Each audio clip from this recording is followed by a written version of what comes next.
Bom, vamos então fazer a leitura. Eu peço que a igreja abra a palavra de Deus no primeiro capítulo do Evangelho segundo Mateus, capítulo primeiro. O foco deste assunto para hoje, irmãos, é por que só Jesus pode nos salvar? Por que somos todos pecadores?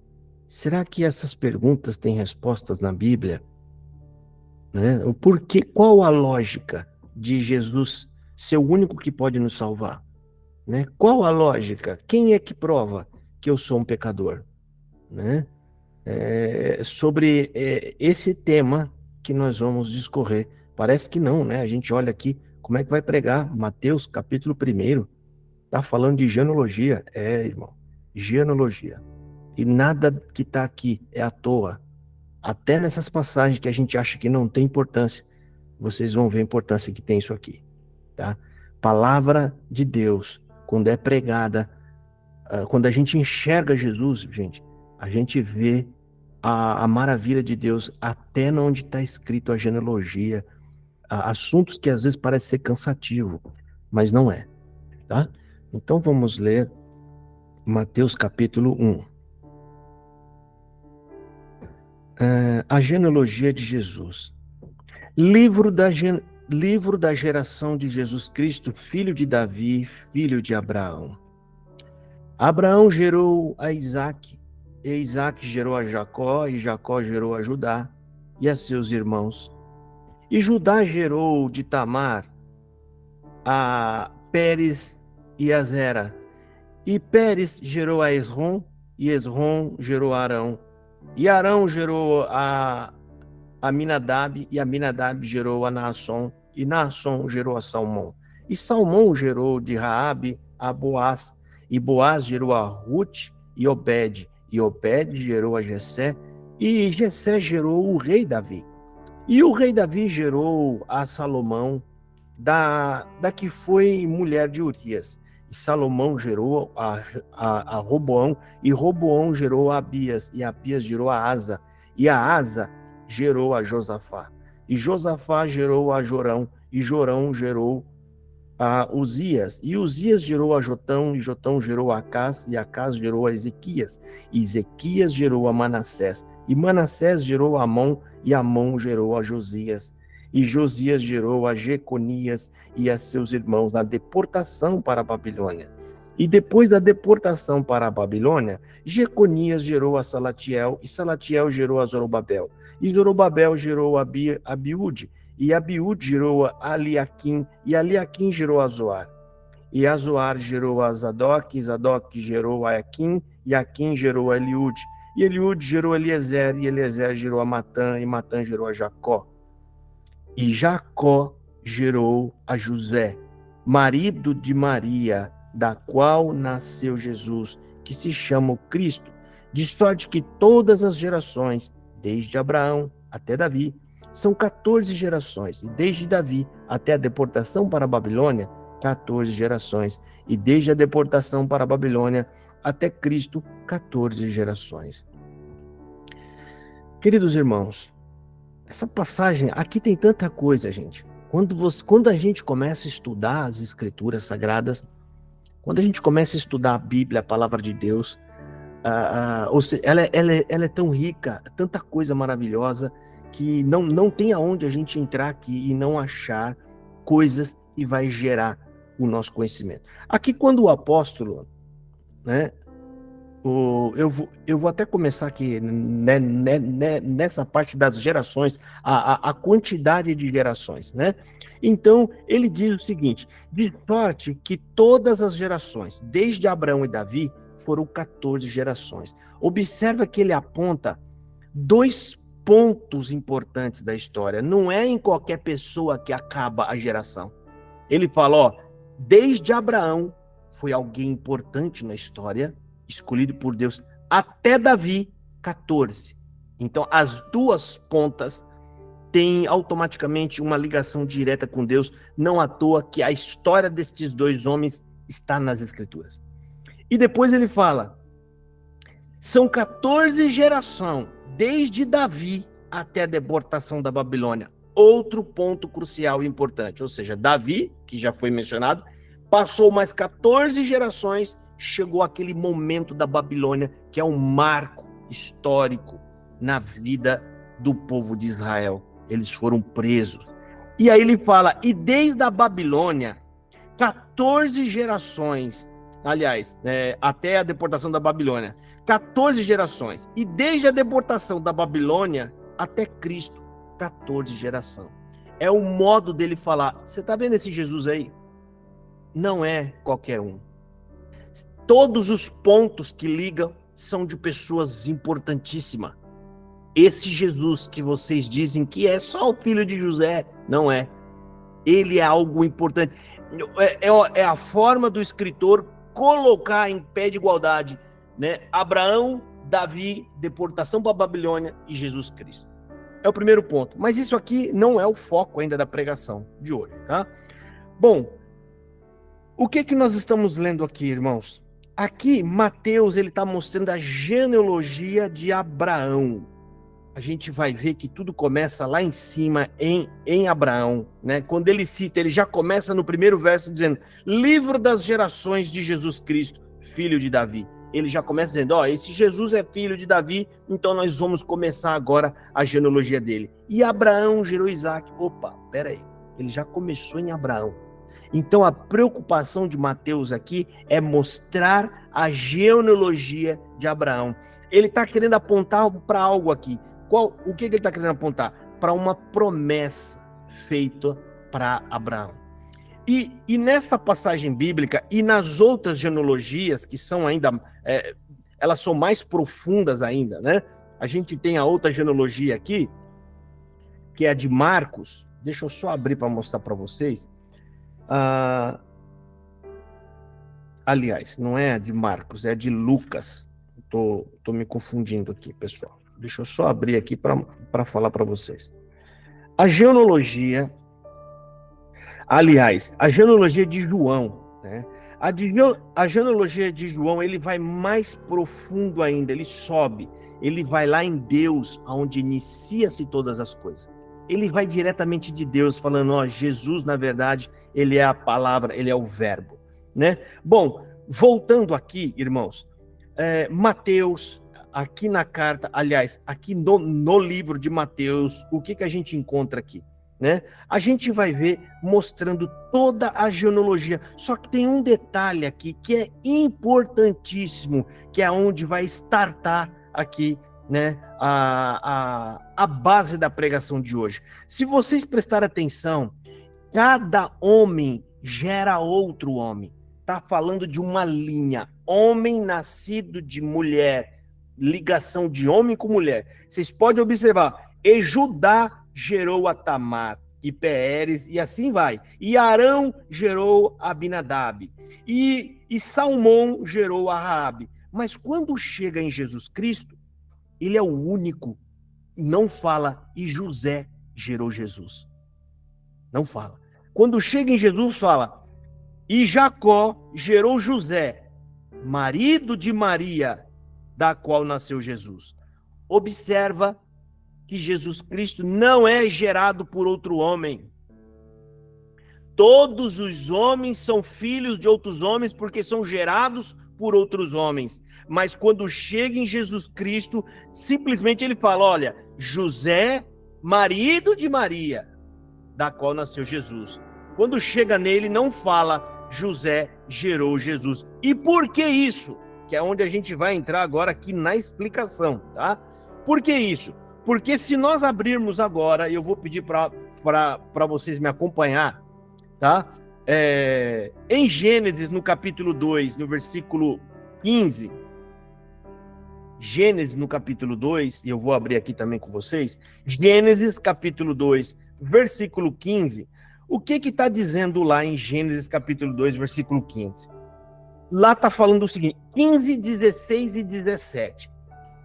Deus está falando assim, e tomou o Senhor Deus o homem, pegou Deus então a Adão, e levou ele para o meio do jardim. E disse assim: e pôs no jardim do Éden para lavrar e o guardar. E ordenou o Senhor Deus ao homem, dizendo: de toda árvore do jardim comerás livremente, mas da árvore do conhecimento do bem e do mal, dela não comerás, porque no dia em que dela comeres, certamente morrerás. Então, nós estamos lendo aqui agora que Deus, ele mostra para o homem uma árvore, ele dá uma ordem e também uma sentença. Porque sempre existe uma sentença quando você descumpre uma ordem. Até uma mãe, mais simples que seja, ela nunca dá uma ordem só. Ela dá uma ordem e dá uma sentença. O que ela fala? Menino, se você sair hoje para a rua, a ordem. Ela está falando, não é para sair. Aí vem a sentença. Se você sair, eu vou pegar o chinelo, mas hoje você vai apanhar, como se nunca apanhou antes na sua vida. Aí ela faz aquela ameaça grande, que a mãe ela não vai querer pegar o menino, mas ela faz a ameaça que é para pôr medo nele. Então, toda ordem existe uma sentença. E aqui Deus deixa claro, falou, ó, não come, é a ordem. Se comer, morrerá, é a sentença. Deus, ele determina a sentença. E o que acontece aqui? Acontece o seguinte, que quando o homem peca, Adão e Eva peca, todos os homens que serão nascidos e filho de Adão e Eva, ou seja, aqueles que nasceram na descendência de Adão e Eva, todos vão pecar também. Todos recebem a condenação do pecado. Todo que o homem que é nascido de pai com mãe, ele nasce trazendo sobre si o pecado do seu pai Adão e da sua mãe Eva. Mas aonde está escrito isso? Vamos mostrar, isso está na Bíblia também, tá? Então presta atenção na pergunta que eu vou, aliás, na afirmação que eu vou fazer, e logo em seguida a gente vai para Romanos 5, versículo 12, tá? Então, lendo Gênesis agora, Gênesis capítulo 2:15 está falando, Deus deu uma ordem, se você comer desse fruto, você morrerá. Ele está dando uma ordem. E agora a gente vai entender por que nós também pecamos. Ué, mas quem pecou não foi Adão e Eva? Como é que eu sei que Deus me considera um pecador? A gente vai ver agora, Romanos 5, verso 12. Romanos 5, verso 12. Esse verso explica para nós e prova para a gente por que somos todos pecadores, né? Então, vamos ler. Portanto, como por um homem entrou o pecado no mundo e pelo pecado a morte, assim também a morte passou para todos os homens. Por isso que todos pecaram. Esse verso está falando que a morte passou para todos, que é o sinal de que somos todos pecadores. O sinal do pecado em nós é justamente o que? A mortalidade. Porque nós somos mortais, é o sinal de que carregamos sobre nós o pecado. Olha só o que Paulo escreve, eu vou ler mais uma vez, ó. Portanto, como por um homem entrou o pecado no mundo, ou seja, por causa de um homem entrou o pecado sobre o mundo todo. Quem que é esse homem? Adão. E ele fala, e pelo pecado entrou a morte. Ou seja, por causa do pecado, a morte entrou. E aí ele segue dizendo, assim também a morte passou a todos os homens. Ou seja, olha, vocês estão vendo que a morte passou para todos os homens? Todos os homens não são mortais? A gente fala, sim, é verdade. Então, é por isso que todos pecaram. Então, o sinal da mortalidade é o sinal de que somos pecadores. Então, para Deus, quando ele olha para a terra, irmãos, tem algum homem que é imortal? Existe algum homem que a morte não tem poder? Não. A resposta é não. É por isso que quando Deus olha na terra, ele fala, todos pecaram e estão mortos na minha presença. Todos estão rejeitados. Ninguém tem condição de chegar na minha presença, porque para mim estão mortos. E aí, irmão, aí que acontece, né? Como é que eu posso dizer? Deus ele manda Jesus nascer no ventre de uma mulher virgem justamente para isso, para que ele viesse à terra, mas não fosse descendente de Adão e de Eva. Quando Jesus nasce no ventre de uma mulher virgem, naquele momento ele quebra a linha do tempo, ou seja, tá aqui a linha, todos os homens gerando o outro, todos. Jesus ele não vem dessa linha, ele simplesmente entra no meio da humanidade, sem ser filho de homem algum. Então, quando Jesus entra e pisa na terra, aí Deus insere então o único vivo no meio dos mortos. Para Deus, Jesus é o único sem pecado. Para Deus, Deus olha Jesus como o Cordeiro perfeito, um Cordeiro sem pecado. É o único que poderia morrer por todos os homens na terra. O único. Os outros, se morressem, morreriam por si mesmo. Ninguém pode pagar a culpa de ninguém.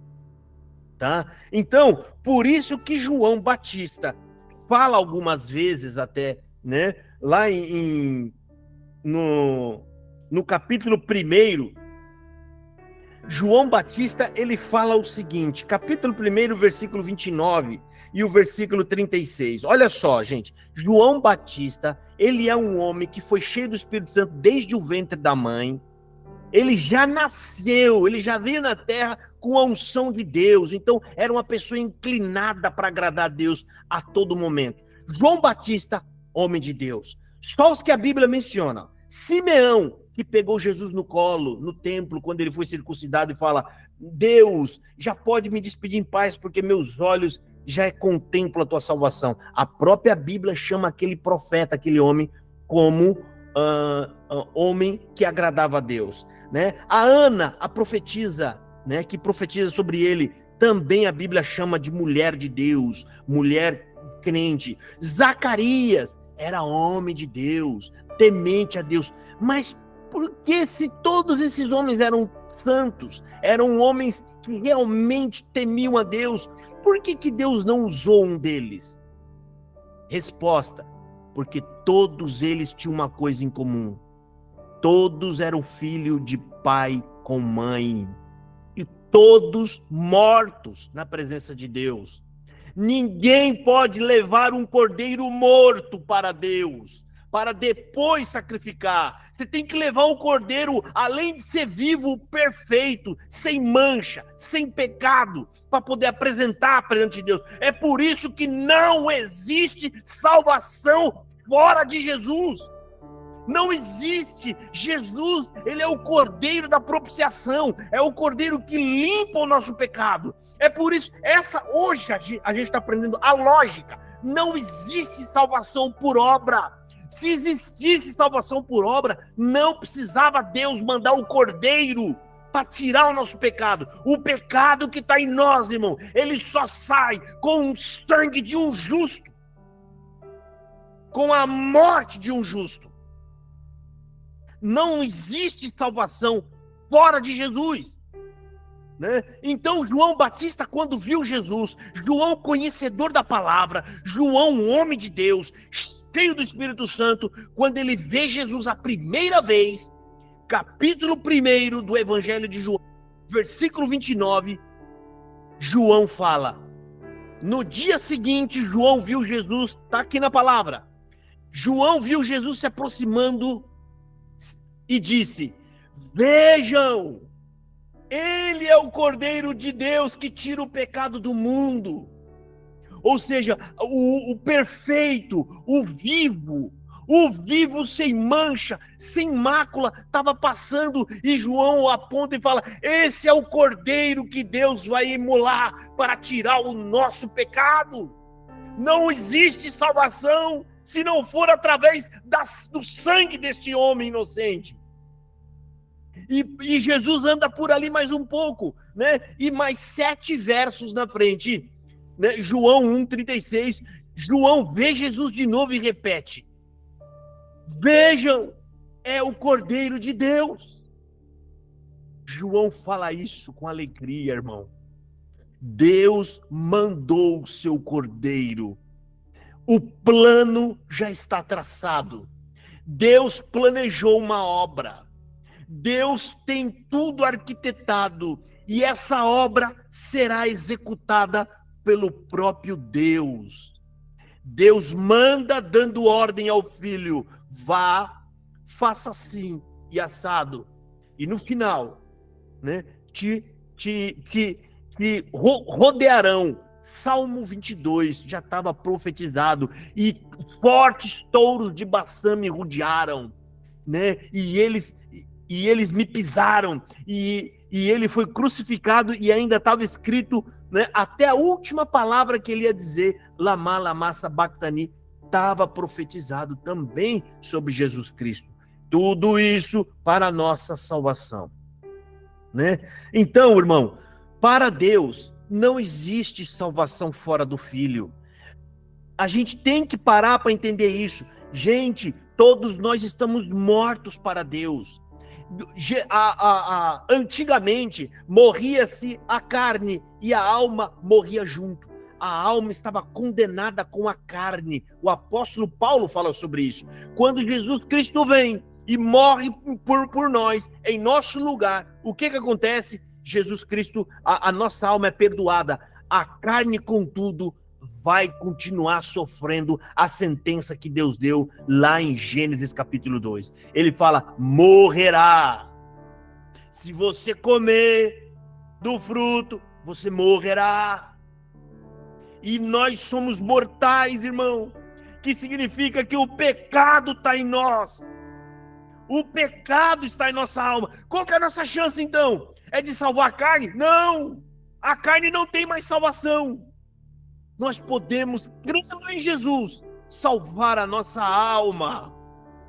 A nossa alma, a nossa carne vai voltar para o pó, conforme Deus mandou. Porque quando Deus ordena a morte, automaticamente Ele também já dá o fim para a carne. A carne, ela vai morrer? Vai. E o que vai ser dela? Ela vai voltar para o pó.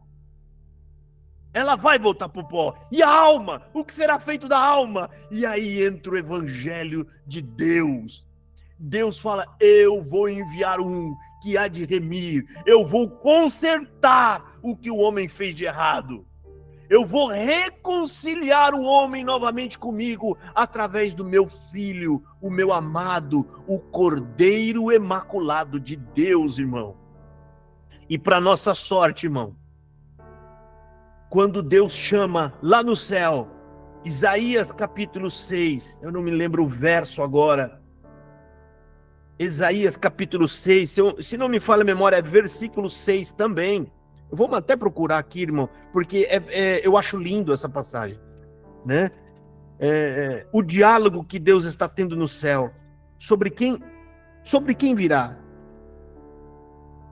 Isaías capítulo 6, vamos ver aqui. Isaías capítulo 6, versículo 5. Então disse eu: ai de mim, pois estou perdido, porque sou um homem de lábios impuros e habito no meio de um povo de impuros lábios, e os meus olhos viram o Rei, o Senhor dos Exércitos. Ainda não é aqui, irmão. Depois disso ouvi a voz: a quem enviarei? Versículo 8. Versículo 8. Depois disto ouvi a voz do Senhor que dizia. Quem é a voz daqui? A voz de Deus, irmão. E o que a voz de Deus disse? A quem enviarei? E quem há de ir por nós? Deus está perguntando para o céu, irmão. Esse é o momento que o plano, a obra estava sendo traçada. Era o momento onde estava Miguel, Gabriel, todo mundo em volta da grande mesa de Deus, e traçando-se os planos, conversando entre eles. E agora, como que a gente resgata? Precisa morrer alguém justo, alguém inocente, alguém sem pecado. Provavelmente Deus conversando fala: eu vou enviar alguém. Mas como, Senhor? Não, ele não vai nascer de uma junção de mulher com um homem. Eu vou mandar o meu Espírito Santo, e o fruto do Espírito Santo vai germinar dentro do ventre de uma mulher virgem. E aí, quando está tudo pronto, agora precisa do Cordeiro. É quando Deus fala, né? A quem enviarei? E quem há de ir por nós? Então disse eu: eis-me aqui, envia-me a mim. Que aqui é Jesus, irmão, né? Aqui fala que é Davi, que é no caso, mas não é Isaías, é Jesus. Por quê? porque o que Deus manda essa pessoa que diz, eis-me aqui dizer, quem disse foi Jesus. Então disse ele, vai, e diz a este povo, ouves de fato, e não entendereis, e vedes, em verdade, mas não percebereis, e engorda o coração deste povo, e faz-lhe pesados os ouvidos, e fecha-lhe os olhos, para que ele não veja com os seus olhos, e não ouça com os seus ouvidos, nem entenda com o seu coração, nem se convertam, e seja sarado. Quem falou isso foi exatamente Jesus Cristo. Então, neste momento, Jesus vem para frente, né? E aparece ao lado de Deus e fala, Pai, eis-me aqui, Pai, envia-me a mim. Você vai, meu filho? Vou, Pai. Se o Senhor os ama, e eu te amo, e eu vou servir sua vontade. E Deus manda o próprio Filho para nos buscar, irmão. Jesus veio nesta terra como um pobre, um homem simples, teve que receber a ajuda de pessoas quando ele nasceu, porque os pais não tinham nada, eram homens pobres, e ele nasceu, não reclamou de suas condições, mesmo sabendo que ele veio para morrer de forma injusta, morrer de forma perseguida, né? E praticamente linchado antes da morte, bateram nele, né? Mesmo assim, ele veio com alegria, fazer a vontade de Deus, irmãos, e não negou a Deus em momento algum. E depois de tudo isso, irmão, Jesus Cristo morre. Quando ressuscita, irmão, com alegria, Maria vai tentar buscar o corpo do Senhor Jesus, e ele fala, a quem buscais? Ah, Senhor, o meu Senhor, né? Aonde o puseste? Ele fala, Maria. E ela reconhece então e fala, Senhor, né? E todo feliz. Jesus está feliz porque a obra foi consumada. Sabe por que ele estava feliz, irmão? Feliz por nós. Naquela hora, o sorriso e a alegria de Jesus diz, vocês estão salvos. A obra foi feita, foi concluída. Vai, Maria, volta aos teus irmãos e dize, o Mestre ressuscitou, nós estamos salvos, o diabo perdeu, não tem mais chances para ele, só não se salva agora quem não crê, porque basta crer e será salvo, irmão. Essa é a mensagem do Evangelho. Jesus fez tudo. A obra é tão grande, tão maravilhosa que muita gente recusa. Não pode ser só isso. Só acreditar, crer em Jesus, entregar para Ele? Sim. Não, mas não pode. Eu tenho que fazer coisas, eu tenho que pagar promessas, eu tenho que fazer obras. Não, meu querido. Você jamais poderia alcançar a salvação pela sua própria mão. Precisou vir alguém aqui, puro e inocente, e morrer por tua culpa. Irmão, Jesus não era para ter morrido se não fosse a nossa culpa, se não fosse culpa nossa. E ele veio e fez a vontade de Deus, o nosso Pai. A parte mais difícil ele fez, morrer por nós. E essa palavra hoje diz para cada um de nós que está aqui, irmão, Jesus fez o mais difícil e você agora só precisa falar, só anunciar. Você não precisa morrer, não precisam te espancar, não precisam te pendurar numa cruz. Jesus Cristo só quer que a gente leve a obra de Deus aos ouvidos de todos que a gente puder, irmão. O mais difícil já foi feito. Ele chorou, sofreu, irmão, foi pendurado, morreu agonizando. E o que ele nos pediu, irmão? Ele não falou, a partir de agora, para você salvar, vai ter que morrer na cruz também. Não. Qual foi a ordem? Vai e digam para todos o que vocês viram aqui.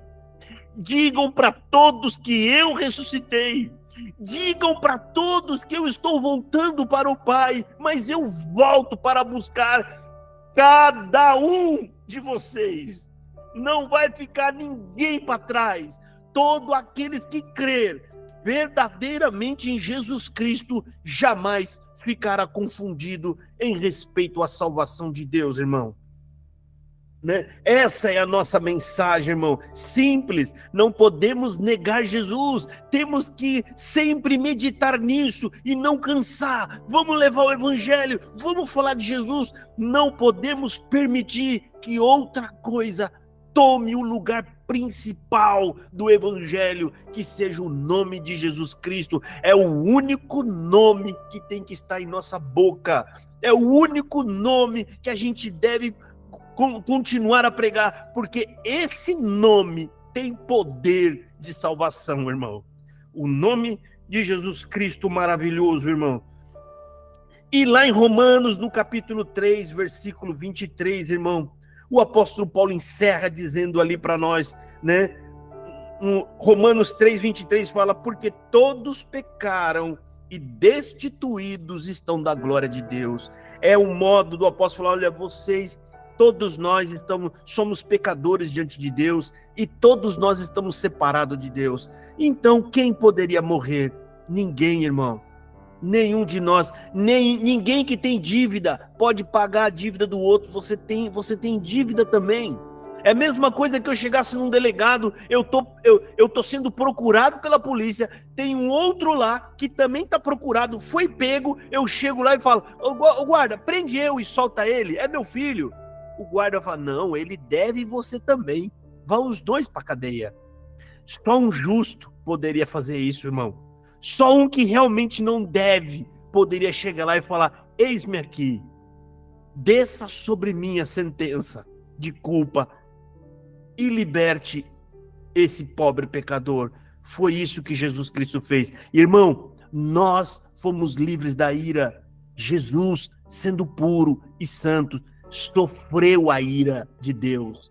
Ele não foi salvo.